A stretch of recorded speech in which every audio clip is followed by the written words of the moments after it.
o primeiro, o segundo e o terceiro pelotões do Campeonato Brasileiro. Tem quem separe o Flamengo, tem quem coloque no bolo de Palmeiras, tem quem agregue o Atlético. E aí, para abrir esse assunto, eu quero colocar mais dois times aqui que tiveram a manutenção de seus treinadores e conseguiram acertar o futebol com o elenco que lhes foi dado, que é Internacional e também o Fluminense, Oswaldo Pascoal. Eu vou começar esse assunto com você, que já viu muita coisa nessa vida. Eu sou o rei de quebrar a cara com o Internacional. Não sei se você sabe disso, também. Né? Eu sou o campeão mundial de quebrar a cara com o Internacional. Eu sempre que começo uma temporada e tem manutenção do treinador e tal, e como eu gosto muito do trabalho do Mano Menezes, eu acho o Mano Menezes bom treinador, e ele se encaixa perfeitamente na filosofia do futebol do Internacional. Eu acho que o Internacional tá nessa briga também. O Internacional, eu acho que, como é que você falou que tem um bloco? Né? Um bloco, Tem um grupo de clubes. Eu acho que, eu ainda colocaria o Grêmio ali. Eu sou capaz de colocar o Grêmio. O Grêmio tem um treinador que conhece o clube, tá montando o jeito do time jogar do jeito que ele gosta. Então o Renato está fazendo dentro do que ele... E quando o treinador monta assim, você sabe que jogador de futebol, ele joga por algo ou por alguém, né? Sim. O algo é a parte financeira. Por alguém, se ele gosta do treinador, se ele gosta do companheiro, se ele é amigo do massagista, do roupeiro, ele joga por alguém. Então, eu acho que o Grêmio pode entrar também nessa relação. Eu não tiraria. Agora, o Fluminense tem a manutenção do treinador e, melhor do que isso, o Fluminense tem a manutenção de um estilo de jogo. Sim. Você pode discordar até do estilo de jogo do Fluminense. Eu sei que me dá, às vezes, um frio na barriga quando o time sai jogando de trás. Me dá. E eu já falei isso em entrevista pro Fernando Diniz, aqui mesmo no UFC. Fernando Diniz, eu gosto muito de você, do seu trabalho, mas tem hora que me dá um calafrio. Quando sai ali, toca aqui, vai ali, vem pra cá. Aí me dá um certo calafrio. Eu tenho calafrio. Confesso pra você que eu tenho calafrio. Mas é o estilo que ele adotou. É o jeito que ele gosta. E a velocidade no contra-ataque do Fluminense é um negócio de maluco. Paulo Henrique Ganso pode repetir a temporada? Pode até melhorar a temporada, por que não? Né? Pode melhorar a temporada. Então, eu acho que o Fluminense tem que estar nessa relação. O Internacional também, mesmo perdendo alguns jogadores do Internacional.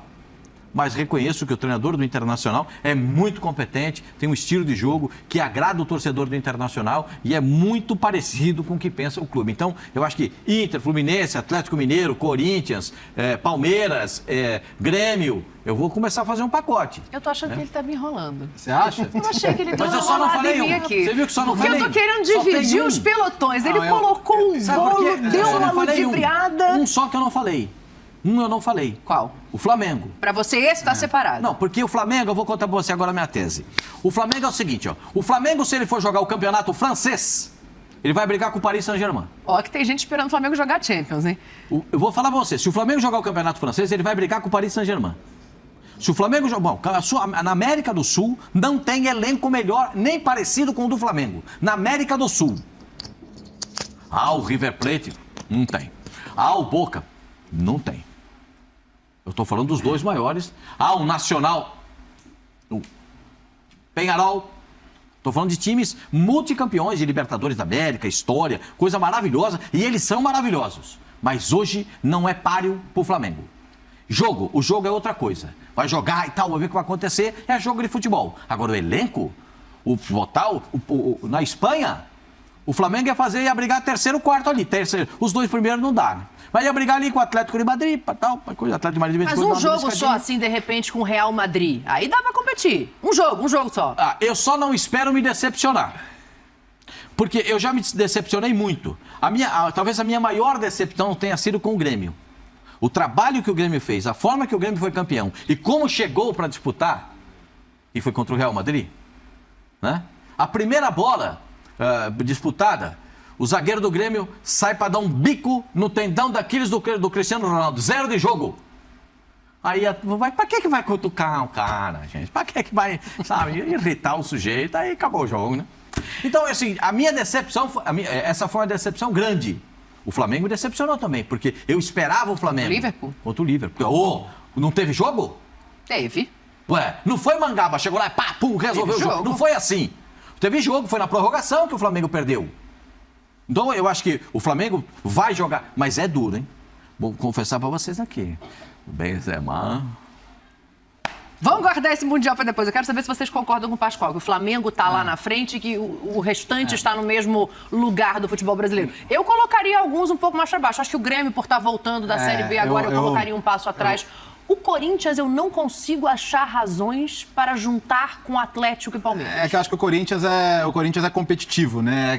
O Corinthians tem a grande ponto de interrogação, que é um técnico absolutamente novo, que é um indiscutível conhecedor de futebol e com serviços prestados importantes ao clube, mas, parafraseando o professor Calçado, a aderência ao trabalho, a gente ainda vai ver como vai ser, como vai funcionar, como vão ser os métodos dele, como o elenco vai responder. Mas, para falar desse pelotão, é o Atlético, que a gente concorda que decepcionou no passado, que tem potencial para mais, e os outros são o segundo, terceiro e quarto brasileiro, né? São os times que ficaram atrás do Palmeiras e à frente do Flamengo, porque o Flamengo largou o campeonato para se dedicar às competições que ele eventualmente ganhou. Então, eu acho que, no final das contas, é trazer o ano passado para cá, entender o potencial e entender onde está a continuidade. O Atlético não tem a continuidade, mas isso é bom, porque não dava para continuar o do ano passado. Então, mudar para recuperar a força e começar um novo trabalho. E Inter e Fluminense não tem o que mexer. Não tem. São times que se mostraram competitivos, foram capazes de chegar acima das posições que a gente projetava inicialmente. Sim, principalmente o Fluminense. Sim, e o Inter também. A gente, num determinado momento da temporada, não imaginava o Inter em segundo lugar no campeonato e sendo, até em algum momento, o único time que a gente via capaz de incomodar o Palmeiras numa reta final. Então, eu acho que parte daí. Eu sou mais cauteloso também com os times que vêm da segunda divisão, porque é muita coisa para mudar, né? Quando a gente fala de Grêmio, Vasco, Cruzeiro, todos eles têm capacidade de montar elencos de Série A para ir bem na Série A, mas eu acho que eles ainda olham um pouco para cima dessa turma. E Bahia também, né? Bahia também, sem dúvida. Mas aí eu acho que ficaria um pouco mais abaixo. Sabe o que me chama a atenção? Ninguém falou de São Paulo. Mas acho que o São Paulo não dá para falar mesmo. Se a gente o Grêmio está à frente do São Paulo nesse momento? De cima, é claro que o time que vem da Série B, ele vem com dificuldades que muitas vezes no futebol brasileiro nem são as mesmas que você tem na Europa quando o time vem da segunda divisão e tem que recuperar espaço perdido. Às vezes no Brasil, um time que vem da segunda divisão, ele surpreende mesmo. O Grêmio jogou a segunda divisão com o elenco de primeira, né? E não foi bem, né? É que eu acho que agora a gente tem forças, a gente tem grandes forças no futebol brasileiro que impede aquela surpresa que acontecia naquela época que o time que num ano brigava para ser campeão, no outro brigava para não ser rebaixado e vice-versa. Isso aconteceu muito no futebol brasileiro. Hoje eu acho que você tem forças mais consolidadas, né? Clubes de alguma maneira mais consolidados. Então é difícil você se meter nesse pelotão lá de cima chegando da Série B. Pode acontecer? Pode acontecer. A gente sabe que, enfim, o Grêmio manteve de fato, como disse o Pascoal, um elenco forte, contratou o Soares, que faz, né, gera uma expectativa enorme, um barulho, um apoio da torcida, certamente. Então, não sei. Agora, eu não colocaria o Grêmio hoje nesse grupo todo. Definir a ordem, a força desse grupo, uma coisa é o que eu estava falando antes do intervalo, você definir baseado no elenco. Sim. O elenco é mais fácil, porque a gente pega as listas de um papel aqui com o nome dos jogadores. Que oferece, qual a qualidade técnica daquele, onde é que encaixa. O que cada um pode entregar, você pega a qualidade mais idade e fala, bom, beleza, Flamengo aqui é o primeiro, isso não se discute. Possivelmente o Atlético ainda é o segundo, Palmeiras terceiro, Fluminense, Corinthians, aí tem uma briga mais. Mas tentando fazer uma ordem olhando não só para a qualidade do elenco. Sim. Porque aí porque aí você pega, o Palmeiras ganha muitos pontos quando você esquece a qualidade do elenco e olha para o que o time joga, para o que os caras correspondem ao que o treinador pede. Me permita, o Palmeiras consegue rejuvenescer o time. 10 jogadores da base, né? Porque... Não, e os próprios jogadores se renovarem. O Dudu é um bom exemplo consegue se readaptar. Aí você vai para o treinador. O que o treinador está fazendo? O treinador do Palmeiras, rejuvenescendo o elenco com todos esses garotos, ele está mostrando para os caras, nós podemos jogar com a velocidade do futebol europeu. Nós podemos jogar com aquela intensidade que os caras jogam na Europa. Porque esses moleques têm qualidade e são dedicados. Isso, por isso que o Palmeiras não tem que estar à frente dos outros também, junto com esse Flamengo? Mas eu também concordo com o Jean. Para mim, nessa relação, a relação dele está correta. O meu ponto não é, deixando de lado só a qualidade dos elencos e olhando, tentando fazer um misto. Eu acho hoje o Palmeiras um time mais bem montado do que o Flamengo. Ele termina o ano como um time mais confiável, mais estruturado, mais bem montado do que o Flamengo. O que não significa que com esse elenco ou com esses jogadores eu não coloque o Flamengo como o principal favorito das competições. Sim. Então, para mim, a ordem hoje, e isso muda, mas até porque o mercado ainda vai mudar, mas o Flamengo está em primeiro, porque acho que tem... Sozinho. Tem um elenco muito forte. Eu repito, eu acho que o Palmeiras hoje é mais time. Mas isso é uma coisa que hoje o Flamengo tem um técnico muito competente, tem mais jogadores para trabalhar do que tinha, inclusive, o Dorival com a chegada do Gerson. Então, eu acho que o Flamengo está no primeiro lugar ali com favoritismo para a temporada. O Palmeiras na sequência, mais do que pelo elenco, pelo trabalho do Abel e acho que pelos jovens que tem, pela expectativa. Depois, outro que para mim ganha muitos pontos, não olhando para o elenco, mas olhando para o trabalho. O terceiro, para mim, é o Atlético, tá? Mantenho o Atlético por tudo que eu falei. Sim. Porque acho que não consigo ver as saídas do Nacho e do Keno e do Guga e as chegadas de... Do Alonso também. Do Alonso também. Do Alonso também, mas com as chegadas que teve, eu não consigo dizer que, deixou de ter um elenco forte. Não, continua tendo um elenco muito forte. Paulinha, que baita jogador. Treinador muito capaz. Então, claro, ainda precisa... É um trabalho a ser começado, diferente do Abel. Para mim, tá no terceiro. E aí, quem ganha muito ponto para mim é também pelo que a gente viu na temporada passada, é o Fluminense. Eu tô com você nesse Fluminense aí. Fala, presidente, pra gente fazer o exercício aqui. Sabe quando você vai no oftalmo? Melhorou ou piorou? Eu quero ver as chegadas e partidas pra gente ver aqui quem é que pode apresentar mais. Eu acho que esse Fluminense pode melhorar ainda mais, presidente, mas quero te ouvir. Não, então, eu não consigo poderia fazer o primeiro pelotão com os três, né? Flamengo, Palmeiras e Atlético Mineiro, esperando que o Atlético não decepcione como no ano passado. Mas acho que há um gapzinho ali entre Flamengo e os outros dois, tá? Então, você foi lá, como o Jean disse, deixa o Flamengo e tal, e aí colando neles, ou querendo brigar pelos títulos, Palmeiras e Atlético. Isso num primeiro momento. Aí, dali para baixo, aí eu faria um bloco de 4 ou 5, e eu não tenho uma definição. E incluo neles o Atlético Paranaense e o Fortaleza, que vai continuar com o trabalho. Aí tem o Inter, tem o Corinthians, tem o Fluminense. Assim, o Inter ainda não se reforçou muito, né? O Inter trouxe só o Mário Fernandes por enquanto, mas ele tem um ataque que eu gosto. Maurício, Alan Patrick, Wanderson, Alemão, é de briga. O Fluminense ficou com quem tinha que ficar. Claro, tiveram algumas saídas, aconteceram, enfim, mas trouxe reforços pontuais que eu gosto. Gosto muito do Keno, acho que o Lima pro elenco vai ser importante. Então, ele fica naquele bolo. Mas eu não descarto de novo o Atlético Paranaense, gente. O Atlético Paranaense está em ascensão faz muito tempo e a gente não coloca ele no bloco. Daqui a pouco nós estamos no 8º, no 9º, no 10º, não falamos deles. E as surpresas sempre acontecem. E acho que o Fortaleza, com a manutenção do técnico, da filosofia, agora já compraram o Pochettino lá, não sei, eu acho que ele entra nesse bloco aí sim, porque o resto é muita indefinição. O que vai acontecer com o Corinthians, como é que vai se repetir o Fluminense, o Inter adora o Mano também, estou com o Pascoal, acho que tem muito a ver o trabalho do Inter com ele, mas o Inter ainda não se reforçou, nem sei se vai se reforçar tanto assim, enquanto só, repito, o Mário Fernandes, mas continua um grupo, né, com a base ali que pode repetir o trabalho.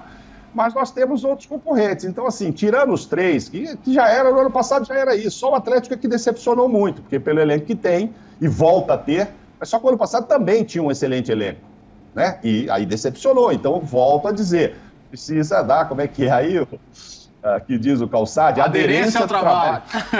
Aderência ao trabalho de poder com esses novos contratados. Vamos esperar essa aderência. Se der a aderência, ele briga lá no bloco dos 3 ali de cima. Do 4º para baixo, eu acho que tem muitos candidatos com um potencial muito parecido, né? E estou falando de Corinthians, de Fluminense, de Internacional, e aí sim também o Atlético Paranaense nessa, e podemos ter de novo ali, incomodando os outros, mas fazendo muito sucesso, e merecidamente, o Fortaleza também. Aí o resto, não sei, cada hora que a gente faz uma lista, o São Paulo vai... E fora que o resto sobrou pouco, né, Mauro? A gente tá falando de 10, 12 times aqui. Não, eu concordo com o Mauro. De fato, o Atlético Paranaense, ele tem que estar ali... A gente tem que vislumbrar o Atlético Paranaense nesse grupo aí. O Fortaleza é sempre a questão do quanto ele vai conseguir administrar o elenco para jogar, né, todas as competições que vai jogar. Essa é a questão. Quando foi só no Brasileiro, o segundo turno, brilhante. Então, né? exato. E aí você pega... E como eu concordo muito com o que o Mauro falou, colocando esses dois como possíveis, se o Fortaleza foca no Brasileiro, é time para brigar na parte de cima. Então, se você pega os dois que o Mauro falou, o Pascoal tinha falado do Grêmio, mais os 3... E queira ou não, assim... Já deu 9. Deu 9 times, metade do campeonato quase. É a primeira vez, talvez sempre, que os 4 times que subiram, você não bota automaticamente como candidatos a caírem. Não. Porque são 4 camisas gigantes e tem investimentos importantes, vão ser bons elencos. Então, assim, aliás, a briga de baixo por causa disso. Bom, dos 4 que subiram, você tem o Cruzeiro, que é SAF, o Vasco, que é SAF, e o Bahia, que é SAF. Bahia, que é SAF. Só o Grêmio que está com investimento, mas ainda não é SAF. Mas os caras estão com um apoio financeiro grande e na montagem desses elencos. Aí você vai falar, e o Santos e o São Paulo? Onde é que eles entram nisso? E o Botafogo. E o Botafogo, que também é SAF. Mas melhorou o time também, o Botafogo. Cara, mas assim, eu sei que não tem a ver, Dani, não quero... Não, fica à vontade. Mas olha que coisa espetacular que vai ser esse Campeonato Brasileiro, tá? Por tudo isso que a gente tá falando. Ainda que demora tanto, né? Então, é isso que eu ia falar. E você imagina agora com essa abstinência de futebol que a gente tá, do futebol brasileiro, que o torcedor brasileiro tá com a abstinência de ver o seu time em campo e tal. Você imagina que delícia seria e o que seriam os públicos das primeiras rodadas do Campeonato Brasileiro se a gente tivesse um Grêmio e Flamengo, um Palmeiras e Fluminense, um Inter e Atlético, um Corinthians e São Paulo. Não. A gente começa com esses estaduais, com aqueles jogos que o torcedor olha e ele vai... Não é pra falar mal de estadual, então não fica à vontade, então, não. Mas você há de convir que Mas você acha que o Rubro Negro tá super ansioso? Você acha que o Rubro Negro tá super ansioso por Flamengo e Audax? Não, acho que não está ansioso por Flamengo e Audax. Os rubro-negros com quem eu converso, eles parecem ansiosos para ver o encaixe desse time no estadual com a expectativa de vê-lo começar aí a temporada eu concordo com você. Eu acho que o estadual pode servir para isso. Inclusive para o Atlético, para o Corinthians. Mas a gente trata os jogos oficiais, gente. A gente trata o jogo oficial como pré-temporada e eu acho que a gente tem que tratar como pré-temporada, de fato. Agora, é bom lembrar... Mas o Campeonato Estadual é louco para derrubar treinador. Não, então, é bom lembrar isso que eu ia falar. É bom lembrar. A gente, todo mundo aqui defende que se trate, ou quase todo mundo defende que se trate o estadual, pelo menos nas suas primeiras fases, como pré-temporada. Aí, quando um treinador faz isso... E a gente viu que o Paulo Souza fez isso. O Paulo Souza, ele estava fazendo um monte de loucura. É que eu acho que você usar como pré-temporada, no sentido de olhar o encaixe, você tirar o time principal completamente, como o Atlético já fez em alguns momentos, o Paranaense, né? Para priorizar as outras competições, são coisas diferentes. Não, mas você defende o quê? Das duas opções. Eu defendo que você use aquilo como um encaixe pro teu time. Eu também. Mas o que o Atlético Paranaense fez é outra história. E aí tudo bem, você até pode fazer isso se você tem o time profissional principal trabalhando paralelamente uma pré-temporada à parte, jogando amistoso fora do país, que seja ganhando dinheiro, maravilha. Se não, evidentemente, você não vai deixar os caras parados só treinando. Aí eu sou a favor de fato, você usar o estadual para a pré-temporada. Só que assim, e agora eu não estou entrando no mérito da qualidade do trabalho do Paulo Souza. Só que assim, o que o Paulo Souza fez no último Campeonato Carioca foi exatamente isso. Ele falou, eu vou usar esse campeonato que me disseram que vale pouco, e que as primeiras fases, independentemente do que eu fizer, eu vou estar na final. Isso, de fato, se comprovou. Mesmo com aquele monte de absurdo, ele chegou à final. Eu vou usar aqui para fazer teste. Os testes mais malucos que eu imaginar e o que eu quiser fazer. Bom, a gente viu no que deu. Era o terceiro jogo do Campeonato Estadual e já tinha gente descendo a lenha. Ele chegou meio desavisado, né? O quê? Ele chegou meio desavisado, né? Ele não sabia direito para onde estava indo, eu acho. Mas aí depende de quem orientou nessa hora. A reação àqueles testes em Campeonato Estadual. Isso vale para o Paulo Souza no Flamengo, vale para todo mundo. Se a gente diz que é para usar os jogos de estadual para fazer teste, vamos deixar os caras fazerem testes. Mas ele testou cada coisa, hein? Não, tudo bem, mas aí, Pascoal, de novo. Falar de coisa boa. Teste é teste.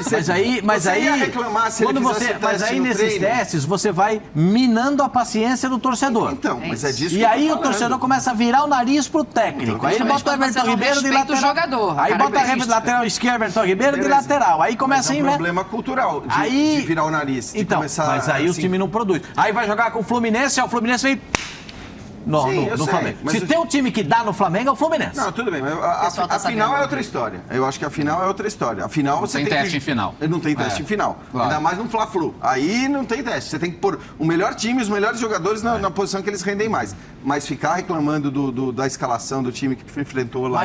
Mas é assim mesmo. Não ganha o Campeonato Carioca pra ver. Não ganha o Campeonato Paulista pra ver.